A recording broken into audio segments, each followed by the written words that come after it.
Hi S நாம் இந்த வீடியோவில் பார்த்தீங்கன்னா ஜியோ ஃபைபர் பிளான் வச்சுருந்தீங்கன்னா உங்களுக்கு ஒரு சில ஓடிடி ஆப் வந்து பார்த்திங்கன்னா ஃப்ரீயாக வந்துடும். அதை எப்படி நம்ம வந்து ஆக்டிவேட் பண்ணுறது வரும். இப்போ வந்து பார்த்திங்கன்னா டிஸ்னி ப்ளஸ் ஹாட்ஸ்டார் ஆப் வந்து எப்படி நம்ம வந்து ஆக்டிவேட் பண்ணுறது வரும். நீங்கள் வந்து பார்த்திங்கன்னா ஜியோ செட்டாப் பாக்ஸ் வந்து பார்த்திங்கன்னா ஜியோ ஃபைபர் பிளானுக்கு வந்து ஜியோ செட்டாப் பாக்ஸ் வந்து ஃப்ரீயாக வந்து கொடுத்துருந்துருப்பாங்க. அதில் வந்து பார்த்திங்கன்னா நீங்கள் விஜய் டிவி அல்லது ஹாட்ஸ்டார் ஆப் வந்து ஓப்பன் பண்ணாவே போதும். ஜியோ செட்டாப் பாக்ஸில் ஹாட்ஸ்டார் ஆப் வந்து ஓப்பன் பண்ணாவே போதும். உங்களுக்கு வந்து பார்த்திங்கன்னா டிஸ்னி ப்ளஸ் ஹாட்ஸ்டார் வந்து உங்களுக்கு வந்து ஆக்டிவேட் ஆயிரும்.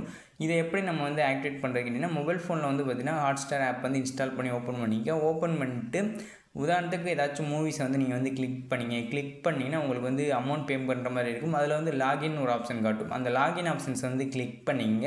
லாகின் ஆப்ஷன்ஸை வந்து கிளிக் பண்ணிட்டு நீங்கள் வந்து பார்த்திங்கன்னா ரிஜிஸ்டர் மொபைல் நம்பர் வந்து கொடுத்துருந்துருப்பீங்க. ஜியோ ஃபைபருக்கு வந்து பார்த்திங்கன்னா மொபைல் நம்பர் வந்து கொடுத்துருந்துருப்பீங்க. அந்த மொபைல் நம்பருக்கு வந்து என்ட்ரு பண்ணிட்டு அதுக்குண்டான ஓடிபி வரும், அதையும் வந்து என்ட்ரு பண்ணிங்கன்னா இப்போ வந்து பார்த்திங்கன்னா உங்களுக்கு தேவையான மூவிஸ் வந்து நீங்கள் வந்து ஹாட்ஸ்டாரில் வந்து வாட்ச் பண்ணிக்கலாம். இந்த வீடியோ பிடிச்சா லைக் பண்ணுங்கள், டிஸ்லைக் பண்ணுங்கள். ஏதாச்சும் சந்தேகம் இருந்தால் கமெண்ட் பண்ணுங்கள். தேங்க்ஸ் ஃபார் வாட்சிங் சேனல். Bye S.